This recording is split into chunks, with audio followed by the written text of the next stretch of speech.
ஓம் ஸ்ரீமாத்ரே நமஹ. அபிராமி அந்தாதியோட 24வது பாடல் அனுபவிக்க இருக்கின்றோம். 23வது பாடல்ல ஒருமைப்பட்ட மனதுடன் உன்னை தியானிக்கணும் அப்படின்னு கேட்டவர் இதுல அம்பாளை எப்படி சொல்றார் அப்படின்னு எடுத்து பார்க்கலாம். மணியே, மணியின் ஒளியே, ஒளிரும் அணி புனைந்த அணியே, அணியும் அணிக்கு அழகே, அணுகாதவர்க்கு பிணியே, பிணிக்கு மருந்தே, அமரர் பெருவிருந்தே, பணியேன் ஒருவரை நீன் பத்மபாதம் பணிந்த பின்னே. இவள் மட்டுமே தனி புகழாக, பிணிக்கு மருந்தாக, இவளை விட யாருமே இல்லை அப்படின்னு அவர் அப்படியே அம்பாளை மனசுக்குள்ள நினைத்த அவள்தான் எல்லாமாக இருக்கக்கூடியவர். அதனால மணியே, மணியின் ஒளியே, ஒளிரும் மணி புனைந்த அணியே, அணியும் அணிக்கு அழகே, அணுகாதவர்க்கு பிணியே, பிணிக்கு மருந்தே, அமரர் பெருவிருந்தே, பணியேன் ஒருவரை நின் பத்மபாதம் பணிந்த பின்னே அப்படின்னு சொல்ற. அழிய என் கண்மணியேன்னு போன பாடல்ல அன்னையை சொன்னவர், உலகத்துல நமக்கு என்ன பிடித்தமான பொருள் இருக்கோ அதையெல்லாம் நாம எப்படி இந்திரன் சந்திரன் சொல்லுவான், அது மாதிரி பலபடியா புகழ்ந்துட்டே போவோம். அப்போ அந்த பொருள், எந்த பொருள் அருமையாக நம்ம சேமித்து வைக்கின்றோமோ அந்த பொருள்கள் எல்லாம் ஊமையாக உருவமாக எடுத்து சொல்வோம். இதெல்லாம் நம்மளுடைய அன்புக்கு அடையாளமாக. அப்போ அது அது அதை விட நம்ம புகழப்படும் பொருள் நாம எதை புகழறோமோ அந்த பொருளை விட உயர்ந்ததாக இருக்க வேண்டும், முந்தியதாக இருக்கணும் இல்லையா? நம்ம எப்பவுமே ஒரு பொருளை புகழறோம்னா அந்த பொருளோட உயர்ந்த பொருள் இல்லது அதற்கு முந்தியதாக இருக்கக்கூடிய இதை விட அது உயர்ந்தது அப்படின்னு தான் சொல்லுவோம் இல்லையா? அதனால தான் இவர் என்ன சொல்றார், அபிராமியை விட உயர்ந்த பொருள் இல்லை அல்ல அதுக்கு சமமான பொருளும் இல்லைங்கிற மாதிரி சொல்றார்.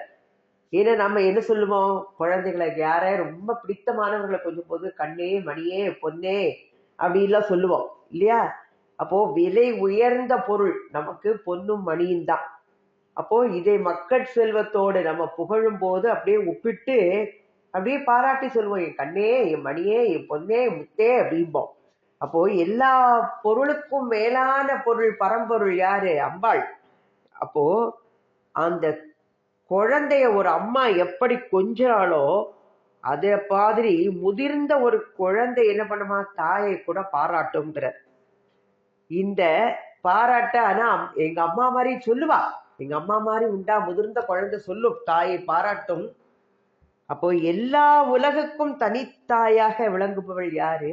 உலகையே படைத்தவள், ஸ்ரீ மாதாவாக இருக்கக்கூடியவள் அம்பாள்.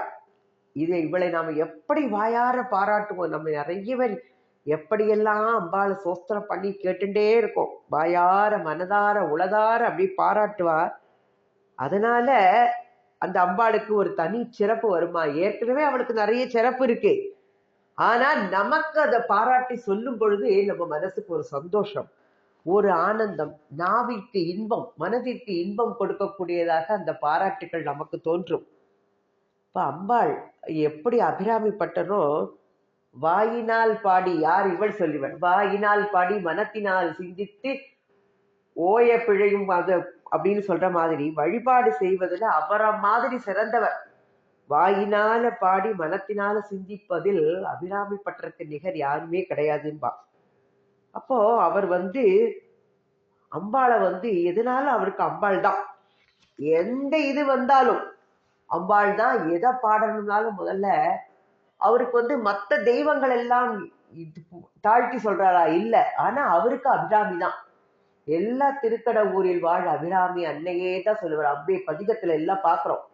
அப்ப அம்பாளோட புகழை பாடுவதில் அவருக்கு ரொம்ப ஆனந்தம், ஆர்வம் உடையவர். இப்ப என்ன சொல்றாரு, அதனால விலை உயர்ந்த பொருள் நவரத்தினங்கள்ல மணிகள், நவமணிகள் நவரத்தினங்கள்ல 9. ஆனால் அதில் தலை சிறந்ததாக பார்க்கப்படுவது மணி அப்படின்னு சொன்னாலே மாணிக்கம். அந்த மணின்னு சொன்னாலே அது மாணிக்கத்தை குறிப்பதாக. எப்படி நவக்கோள்கள்ல சூரியன் சிறந்தது போல மணிகளில் நவரத்தினங்களில் சிறந்தது செம்மணியான மாணிக்கம். அம்பாளும் எப்படிப்பட்டவள்? முதல் பாடலையே பார்த்தார். உதிக்கின்ற சிங்கதிர் உச்சி திலகம் மாதுளம் பூவு அது இது எல்லாம் சொன்னார். அம்பாள் செக்க சிவந்த நிறம், அப்படியே அருணபாசுர, அப்படியே அருண நிறம் அவள் உடையவள். அந்த வண்ணத்துல எப்படி இருக்கும்? மணி மணின்னு சொல்றார் அம்பாளை. ஏன்னா அவரை எப்படி புகழறதுன்னு தெரியல. மணின்னு சொன்னா அதுக்கு நிறைய பொருள் வச்சுக்கலாம். காலம் சொல்லலாம், பணம் கலா, நவரத்தனம் சொல்லலாம், பூஜையில மணி அடிப்போம் அதுன்னு சொல்லலாம். அப்போ எல்லாவற்றிலும் சிறந்ததாக அவர் என்ன பண்றாரு? மணின்னு இருக்கிறதுனால, ஏன்னா இதெல்லாம் உயர்ந்த பொருளாக பார்க்கப்படுகின்றது. அதனால மணி நம்ம ஒண்ணு சொல்லுவோம், இதுல நாரி சிரோன்மணி, சிகாமணி, எத்தனை மணிகளை சொல்லுவோம் இல்லையா? நாகமணி, பெண்மணி, கண்மணி, பொன்மணி, தங்கமணி, வைரமணின்னு எத்தனை மணிகள் சொல்றோம் இல்லையா? அப்போ மணி அப்படின்னு சொன்னாலே மாணிக்கம் நவரத்தினங்கள்ல சிறந்தது. ஏன்னா இதுல என்ன சொல்லுவார்? மணிவா மாணிக்க வாசகர் சிவபுராணத்துல கோகழி ஆண்ட குரு மணி தன் தாழ்வாழ்க அப்படின்னு சொன்ன அம்பாளுக்கு குருவிந்த மணிசேரி தனக்கோடியில வண்டித்தான்னு சொல்லுவா. ஔவையார் கூட துங்க கரிமுகத்து தூமணியேன்னு சொல்லுவார் விநாயக பெருமான. அருணகிரிநாதர் உம்பர் தனு தேனுமணி அப்படின்னு திருப்புகழ்ல சொல்றார். ஏன்னா முருகனுக்கும் சுப்பிரமணி அப்படிங்கிற பெயர். அப்ப அந்த மணிங்கிற பத்தி நம்ம சொல்லிண்டே போகலாம். அந்த மணிங்கிறது மிக உயர்ந்ததாக இருப்பதனால அவருக்கு மாணிக்கம் நினைவுக்கு வந்தோன்னா அம்பாள மணியே அப்படின்னு.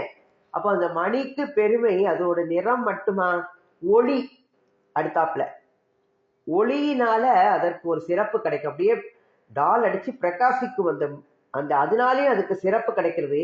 அப்போ மணியும் ஒளியும் போல அப்படின்னு மணியை சொன்னவ ஒளியை உடனே நினைக்கிறார். அப்போ அம்பாள் எப்படி அழகு ஒளி எல்லாத்தையும் அவள் இருக்கிற இடத்துல கொடுக்கக்கூடியவள். அதனால சிவபெருமான் கூட செம்மேனி உடையவன் மணி. அவரும் அதான் குரு மணி தன் தாழ்வாழ்கன்னு சொல்ற. சிவனும் நாமம் தனக்கே உடைய செம்மேனி எம்மானவன் தேவாரத்துல சொன்னபடி சிவபெருமானிடத்தில் பதிவிரதா சிரோன்மணி அவள் உயிராக நின்று நலத்தை கொடுக்கக்கூடியவள், நலம் செய்கிறவள் அன்னை மாணிக்கம். அதனால அதை ஒன்றி நின்று சக்தியை பெற செய்யும் அன்னை அந்த மணியோட ஒளியாக திகழ்கின்றாள். அதனால மணியே அப்படின்னு சொன்னவர் அம்மையும் அப்பனையும் நினைக்கிறாராம். மணியே மணியின் ஒளியே அப்படிங்கிறார்.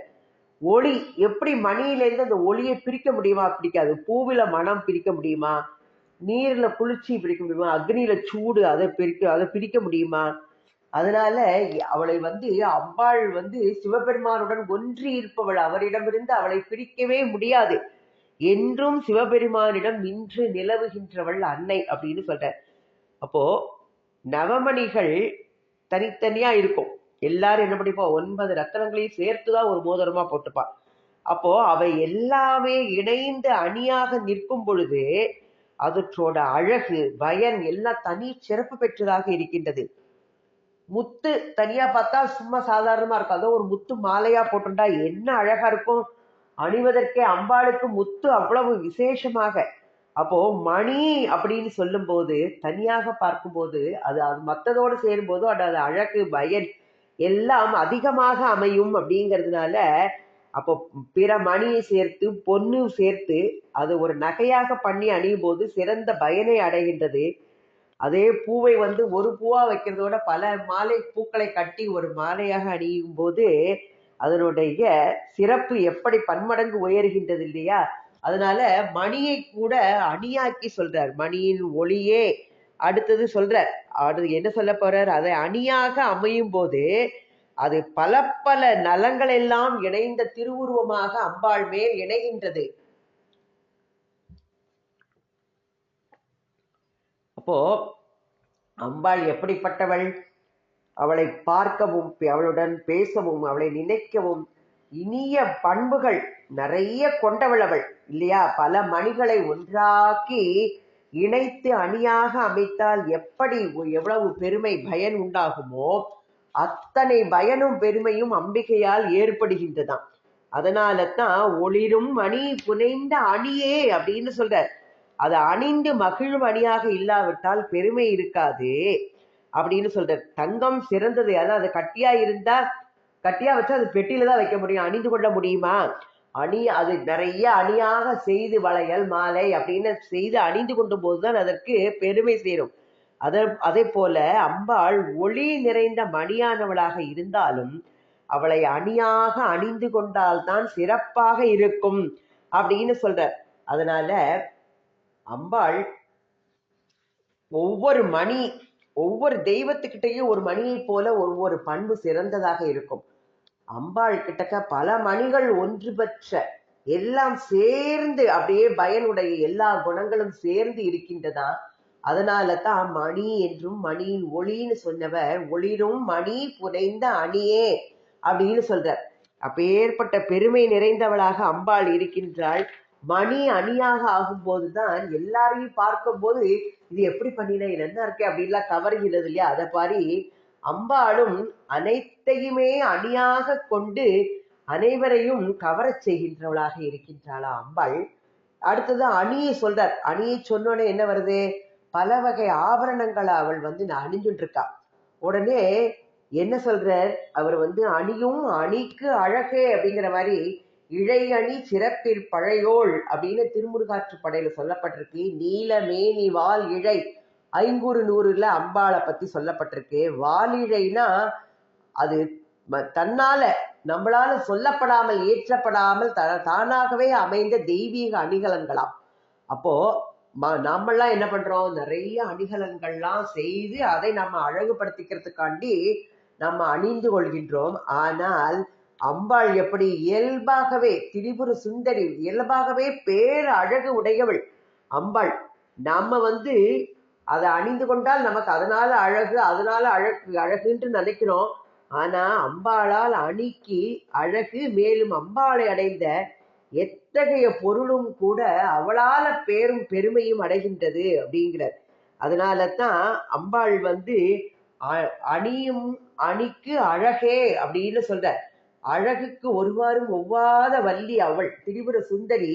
அப்போ எம்பிராட்டிக்கு இந்த அன்னைக்கு அணிகளால் அழகு அமையணுமா? இல்லை, அன்னையின் திருமேனியினால் அணிகளுக்கு அழகு ஏற்படுகின்றது. அழகுக்கு அழகு சேர்ப்பது அணிகளுக்கு அவள் அணிந்து கொண்டிருப்பதனால்தான் பெருமை வருகின்றதாம். அதனால அணியும் அணிக்கு அழகே அப்படின்னு சொல்லி பாடினார் அவர்.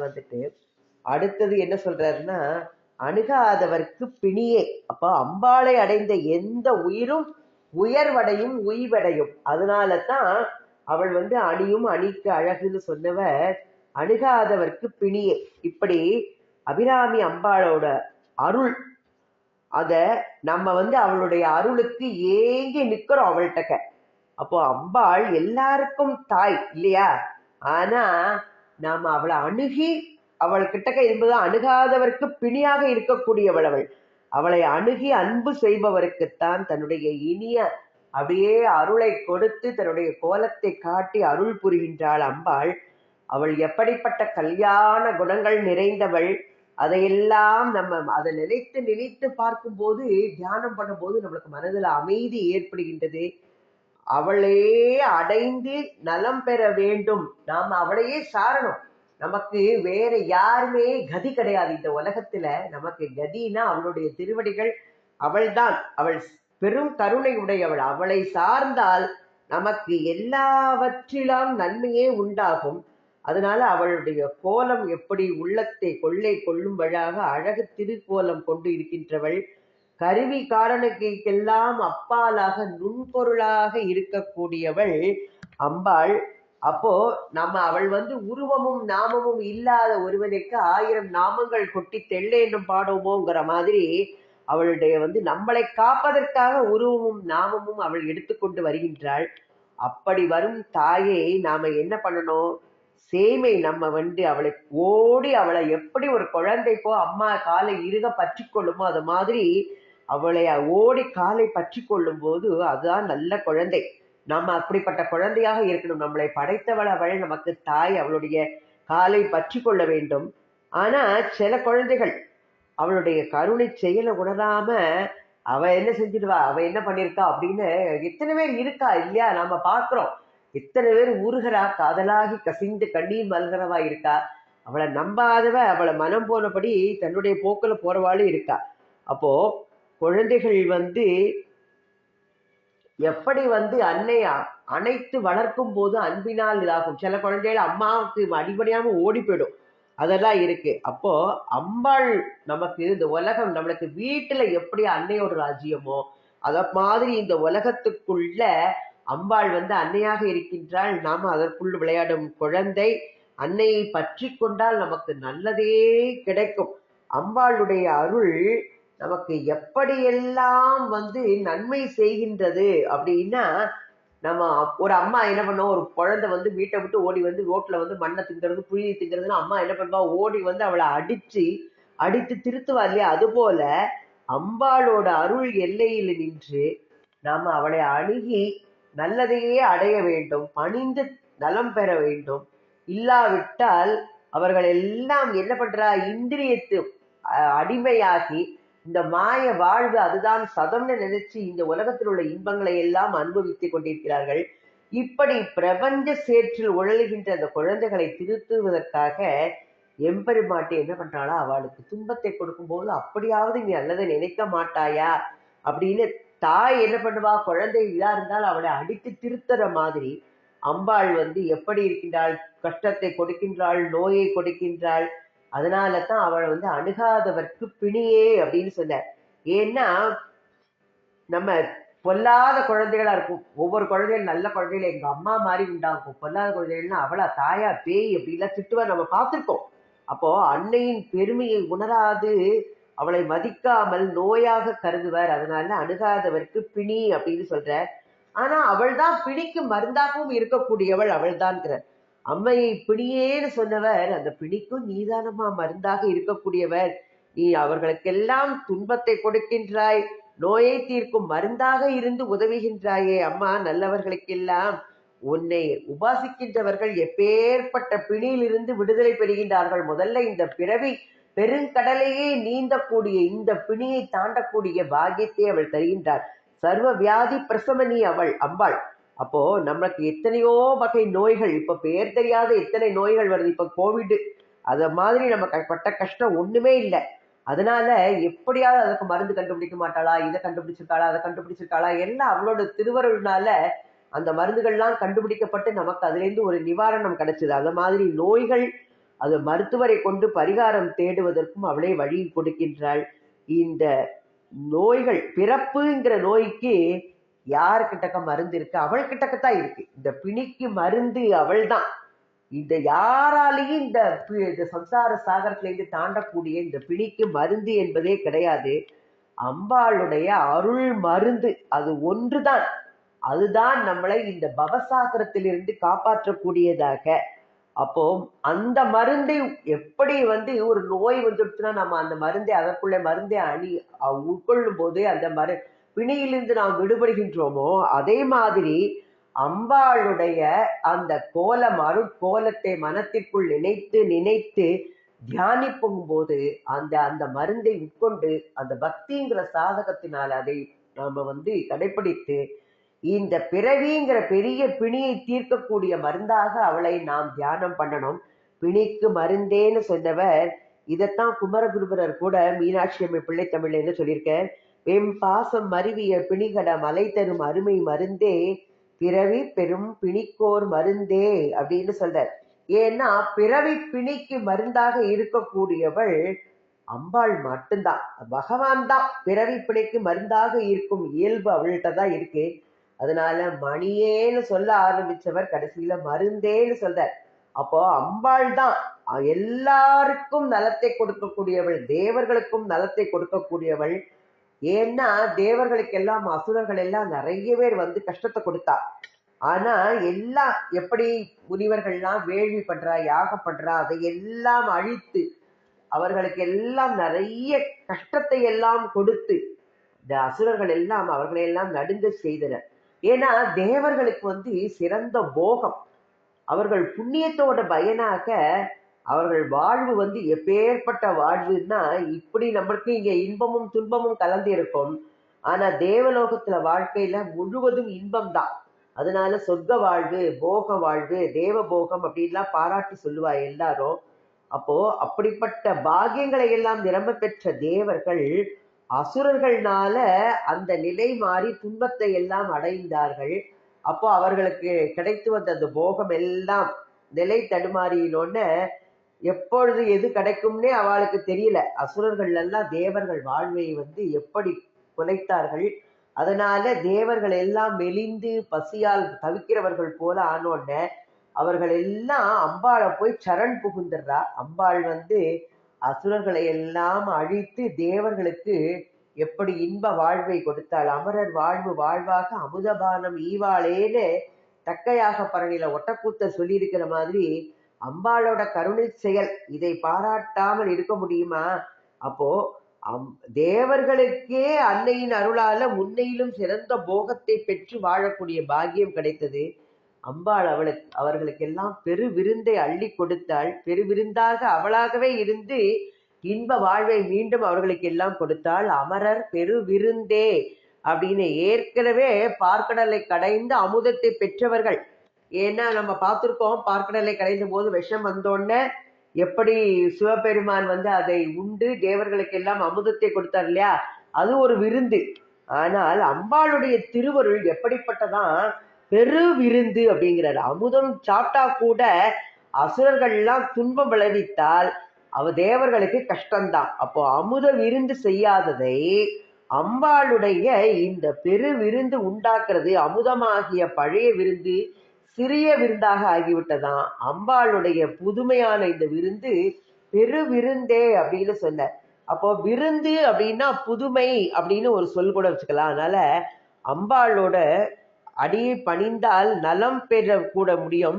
அவளை நலம் பெற்றால் கூட அவளை முற்றும் உணர்ந்தவர்கள் யார் இருக்கின்றார்கள்? அவளுடைய அழகு பெருமை அப்படி நித்தம் நித்தம் புதிது புதிதாக ஒவ்வொரு நேரத்திலும் புதிது புதிதாக தோற்றமடையக்கூடியவள் அபிராமி. என்றும் இளமையாக இருக்கக்கூடியவள். அவள் எல்லாருக்கும் ஒரு வியப்பை கொடுக்கின்றாள். அவள் நித்தமும் இப்பொழுது பார்த்தால் அந்த கோலம் அடுத்த நிமிஷம் தெரியாது. இது எல்லாருக்கும் ஆச்சரியத்தை கொடுக்கக்கூடியது. அம்பாளையே வணங்கி தியானித்து அன்பு செய்யக்கூடிய அடியவர்களுக்கு மட்டும்தான் அவளை நன்கு உணரக்கூடிய பாக்கியம் கிடைக்கும். அம்மா எப்படி நமக்கு ஒரு கஷ்டம் வந்தாதான் நம்ம என்ன நினைப்போம்? அம்மா நீ இருக்கியா, நான் இவ்வளவு கஷ்டத்தை அனுபவிக்கிறேன்னு நம்மளுக்கு ஒரு கஷ்டத்தை வந்தாதான் அவளை நினைப்போம். அதனால நம்மளுக்கு இன்னல் விளையும் போதெல்லாம் அன்னையை அணுகுவர்கள். அப்போ ஒவ்வொரு முறை அவர்கள் அணுகும் போதும் அம்பாள் புது புதுமையாக அம்பாள் தோற்றமளிக்கின்றாளாம். எல்லா புதுமைகளிலும் பெரிய புதுமையாக அம்பாள் இருக்கின்றாள் அப்படிங்கிறத அமரர் பெரு விருந்தே அப்படின்னு சொன்னார்னு எடுத்துக்கலாம். அப்போ அம்பாளை எண்ணும் போது பலப்படியாக அபிராமி பட்டம் நினைச்சு பார்க்கிறார். அமரருக்கும் அவளுக்கும் உள்ள தொடர்பு அமரர் பெரு விருந்தேன்னு சொன்னவர் கடைசியில என்ன சொல்றார்? மணியாகவும் ஒளியாகவும் அணியாகவும் அழகாகவும் பிணியாகவும் மருந்தாகவும் விருந்தாகவும் இருக்கின்ற அபிராமி கடைசியில என்ன சொல்றார்? பக்தர்களிடம் புகலிடமாக இருக்கக்கூடியவள் அப்படின்னு சொல்றார். அப்போ அவளை தெரிந்து கொண்டால் தான் நமக்கு புகலிடம் என்பது எங்கே இருக்கின்றது அப்படின்னு தெரியும். இல்லாட்டக்க எப்பொழுதும் நம்மளுக்கு பயமா தான் இருக்கும். எங்க போய் ஏதாவது ஒரு கஷ்டம் வந்துருச்சுன்னா யார் காப்பாத்துமா ஐயம் அச்சம் இல்லையா?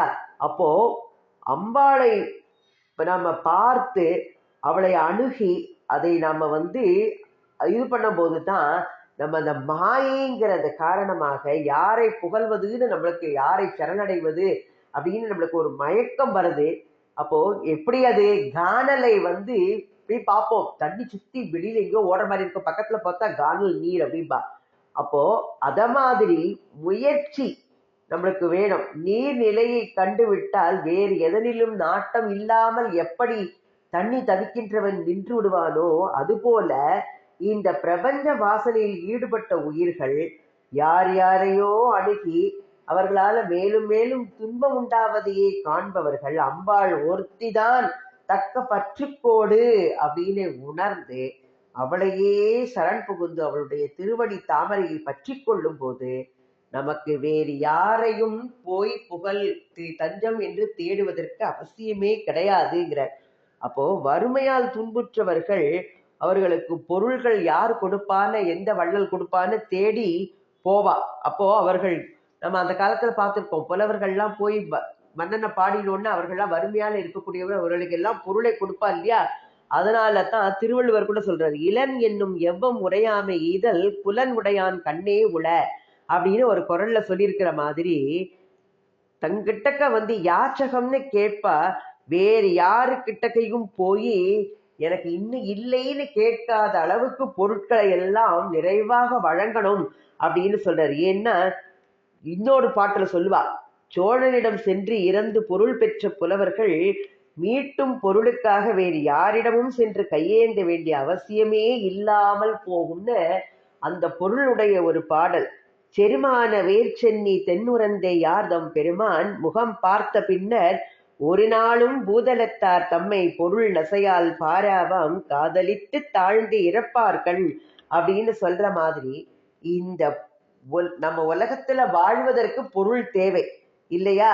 அப்போ அப்படிப்பட்ட பொருள்களை தரக்கூடிய வள்ளல்களே இந்த உலகத்தில் இருக்கும் போது மாறாத முக்திங்கிற இன்ப வாழ்வை தரக்கூடிய அம்பாளுடைய வள்ளல் தன்மை அது எப்படி நாம சொல்ல முடியும் இல்லையா. அவளே தருவான பாட்டுகள்லாம் சொல்லும் போது அம்பாளோட திருவடியை போய் நாம் சரண் புகுந்து விட்டால் நமக்கு வாழ்வுல குறை என்பதே இருக்காது. எல்லா குறையும் நிரம்பிடும். குறைவிலா நிறைவாகிய அம்பாளோட திருவருள் எல்லாருக்கும் எந்த குறைவும் வராமல் நிறைவுடையவராக செய்யும்.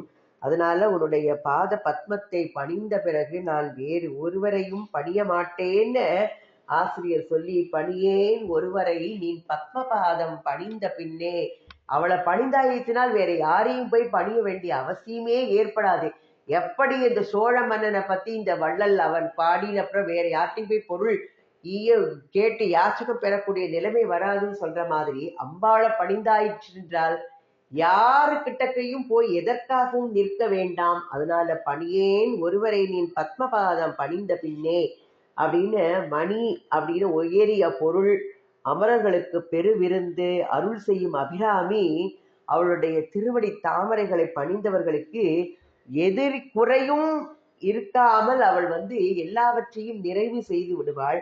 அதனால அவளுடைய திருவடியை பற்றினவர்கள் வேறு புகழை சரணத்தை தேடும் அவசியமும் மன இயல்பும் இருக்காது அவர்களுக்குன்னு சொல்லி, மணியே மணியின் ஒளியே ஒளிரும் மணி புனைந்த அணியே அணியும் அணிக்கழகே அணுகாதவர்க்கு பிணியே பிணிக்கு மருந்தே அமரர் பெருவிருந்தே பணியேன் ஒருவரை நீ பத்மபாதம் பணிந்த பின்னேன்னு, மாணிக்கத்தை போன்றவளே, மணியில் கலந்த ஒளி போன்றவளே, பிரகாசிக்கும் மணிகளால் புனைய பெற்ற ஆபரணம் போன்றவளே, அணியும் அணிகளுக்கெல்லாம் அழகாக இருப்பவளே, உன்னை அணுகினவர்களுக்கு, உன்னை அணுகாமல் அணுகி பணியாதவர்களுக்கு பிணியாக இருப்பவளே, பிறவி என்னும் நோய்க்கு மருந்தாக இருப்பவளே, அமரர்களுக்கெல்லாம் பெருவிருந்தாக திகழ்பவளே, வாழ்வு அமுத வாழ்வை தருபவளே, உன்னுடைய தாமரையை போன்ற திருவடியை பணிந்த பிறகு நான் வேறு ஒருவரையும் வணங்க மாட்டேன் அம்மான்னு சொல்லி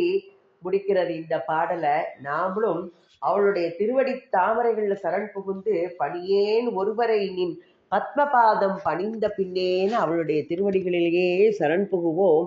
அபிராமி அன்னை திருவடிகளுக்கு ஜெய்.